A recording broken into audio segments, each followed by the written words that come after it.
Good morning, Chloe. Here's your machine, the Breville Barista Express BES870 in black. As you saw in the photos, it's in good condition. Only some light scratches around here, and maybe a scratch on the right, but really it's in very good condition, very clean, very well taken care of, and actually used very little. So I've finished doing the clean, so servicing it, checking for pressure, realigning the grinder, etc., etc. The machine's in top condition in and out, I would say. And I'm going to be doing a double shot latte this morning just to demonstrate that the machine works fine, and I guess also teaching you how to use the machine if you don't know how to already. So when you turn it on, it'll take about a minute to warm up. It's up to temperature now, which is indicated by the buttons lighting up. I like to start with a blank shot every morning. So a blank shot is basically just running hot water through the system just to warm things up. Perhaps a double shot. This will heat up my machine, it will heat up my handle, it will also heat up my cup, which is really good.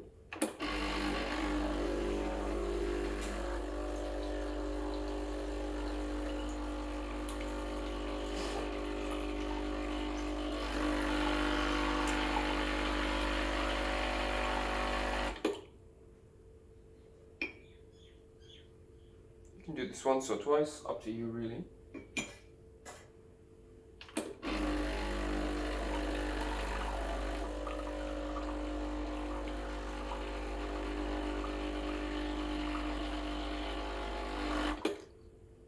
Okay. Now your machine will come with the accessories, so the milk jug, cleaning kit, obviously the tamper and the handle, and the 4 size baskets, which are in the secret compartment behind the drip tray, the storage compartment, and the knock box that we spoke of. This is the one. I'll just have to figure out where to fit it in the machine, because I have the original box and I don't know if this will fit in the original box, so we'll have to juggle that. So this is a knock box. It's small and it has this tape here just to soften the impact. But yeah, it does the job, and it's also in black, which is good. Yep, so the cup is nice and warm now. I'm going to put it on the side. And then I'm going to do the grinding now. With the grinding, you want to start with the dry portafilter.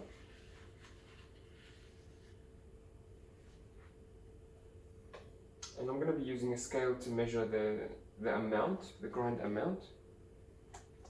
For the double basket, it should be about 18 grams. So I'll adjust this to give us 18 grams for a double. And I've adjusted the grind size to give me a fairly fine grind size. You want this grind size to be fine enough to give you good pressure and good flow, but not too fine to block the machine, and not too coarse to make the coffee really runny and watery. So I'm gonna just check, and yeah, it looks really good. It looks really fine. It'll probably do the trick. I'm using the Aldi beans, not the freshest beans in the world, but they usually do a good job for the taste and pressure and crema on top of the coffee. So I'm happy with that brand.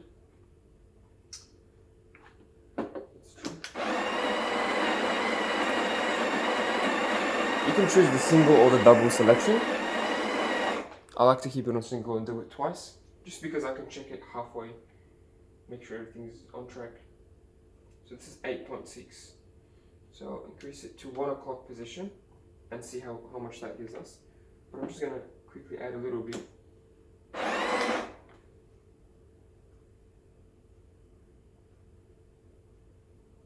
Okay, so that's 9 grams. I'm going to press it down, and then I'm going to do another 9.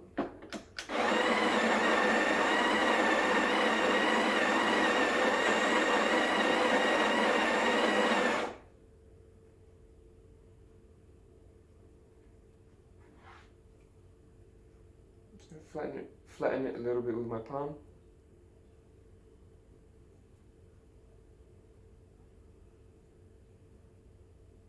It's a little bit over 18, so perhaps keep it on 12 o'clock and see how you go.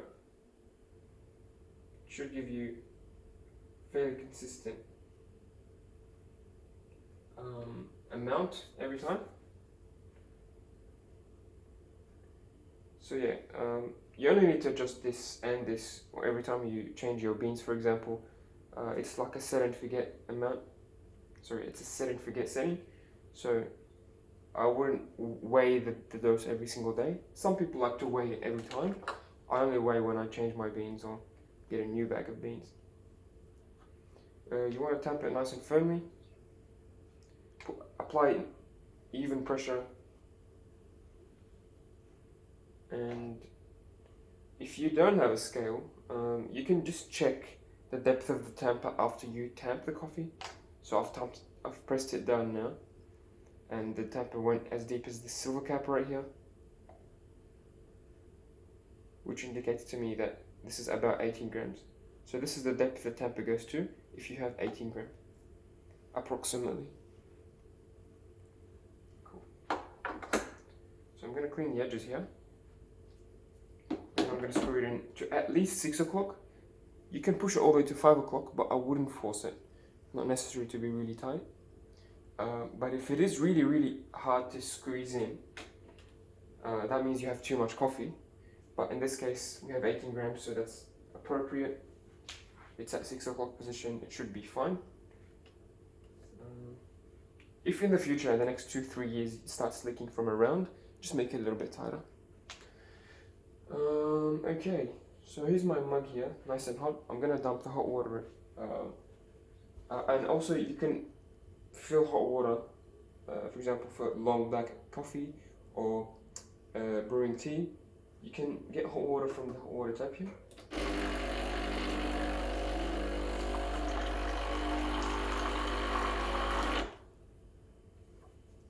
Very nice.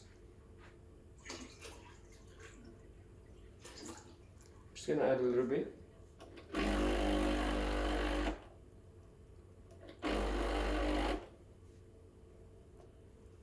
I'm gonna add some sugar.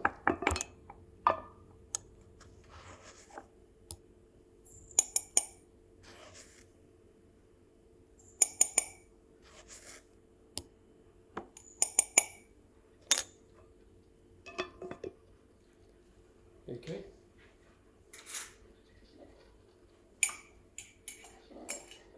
These buttons here are programmable, so it's single and double, but you can program it to any length you'd like.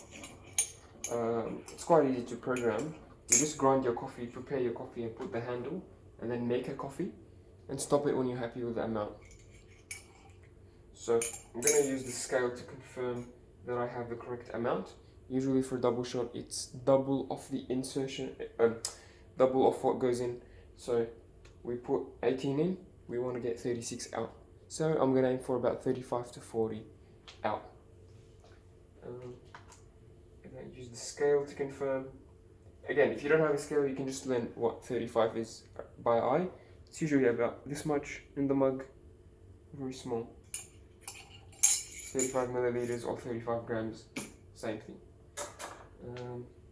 So program, then coffee. And when you make the coffee, you want to pay attention to two things, the pressure gauge and the flow, and how quick the coffee comes out. So pressure gauge should be around 11 to 1 o'clock, around in the top range. And the flow should be nice and smooth. It shouldn't take longer than about 30 seconds to get the coffee.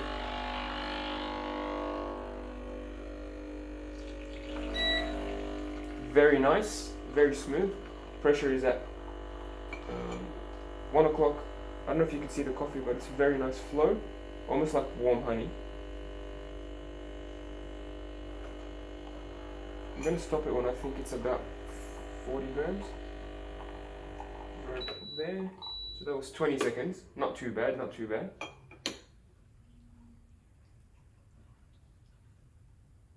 Yeah, about 45, a little bit long.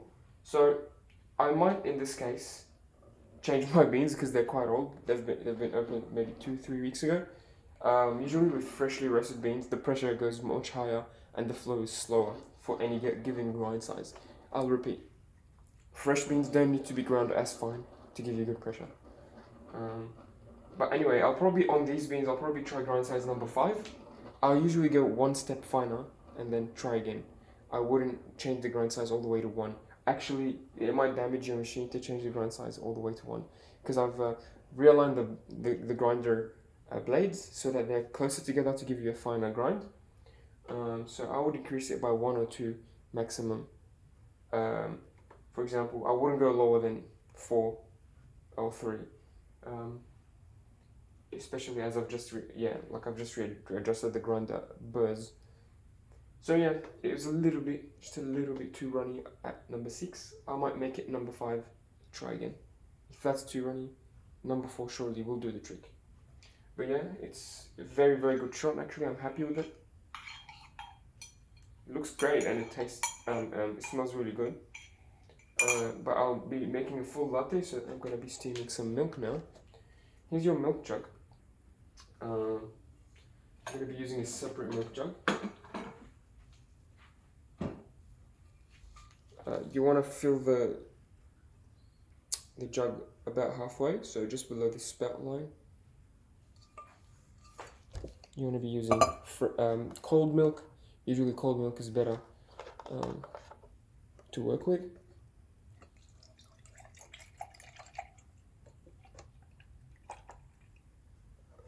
Great.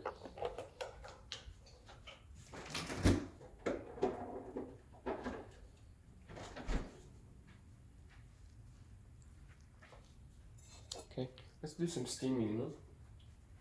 I'm going to turn on the steamer and it'll take about 10-15 seconds for the steam to start coming out. Just give it some time to get stronger and stronger.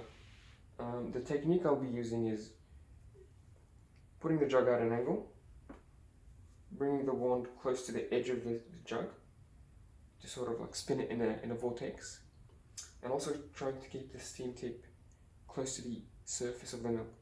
So just below the surface of the milk is where I'm going to put this, and that will inject the milk and aerate it. I'm going to hold that position for about 20 seconds, and after that I'm going to be raising the jug to stop the aeration, because if I aerate it too long, it'll become more of a cappuccino and really bubbly. I don't want that. I want it to be a nice smooth latte. So let's try that. And I'm going to stop it, of course, when it's too hot to the touch. You can get thermal sensing jugs, but really it's just a skill. You just remember when to stop.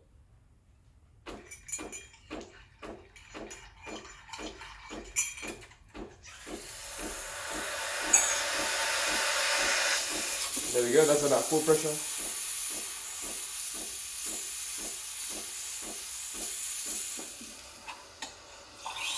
Turn it off, then turn it back on.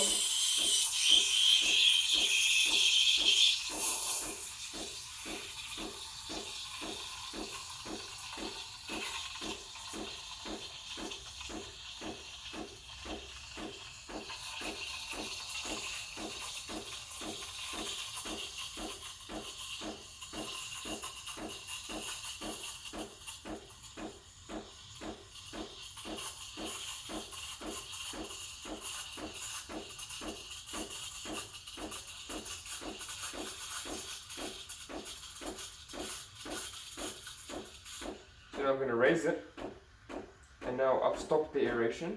I'm just spinning it to heat it up and keep it mixing in a vortex. And I'm going to stop it when it's too hot to the touch.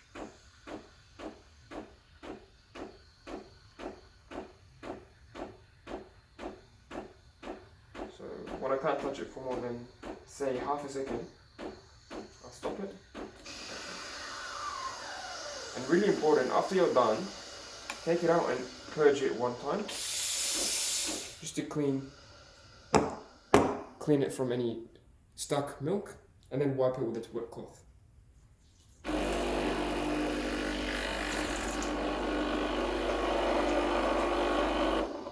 It's really important to do these steps. You don't want it to be blocked or stay dirty, and important to wipe it straight away because it gets really hard to clean if you leave it on for a day or a few minutes even. So keep it in top shape as much as you can for longevity, I would recommend.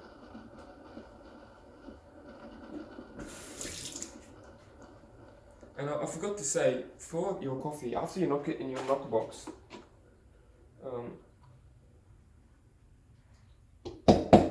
you want to run a blank shot just to clean the head, and clean the handle. Yeah, you can do this once or twice. I think we're out of water, so I'm going to fill it with a little bit of water.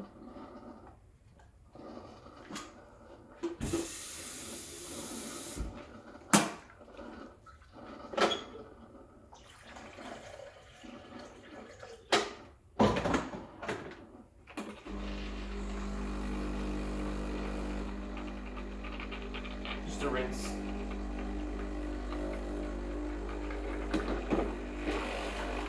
Put it back, and that's all. Here's my milk. I'm gonna knock it down on the counter just to break any bubbles. Then I'm gonna swirl it around.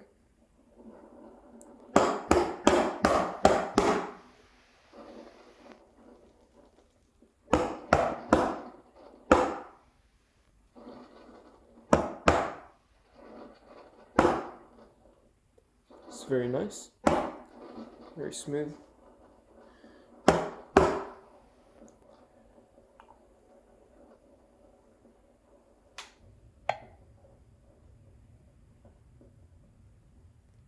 With some practice, you can do very impressive latte art on this machine. I'm not much of an artist, so I never succeed at it, but I'm more of about the taste. But yeah, it's really nice results out of this machine, almost every time. So.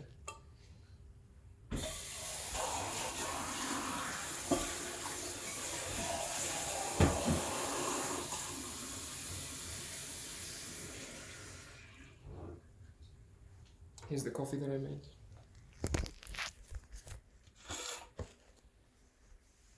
Looks really good, smells really good, and I can bet that it tastes really good. Anyway, that's your machine. Hope you enjoy it, and hope it arrives safely to Finley. And if you have any questions, feel free to message me. More than happy to help. And yeah, congrats on the purchase. Cheers.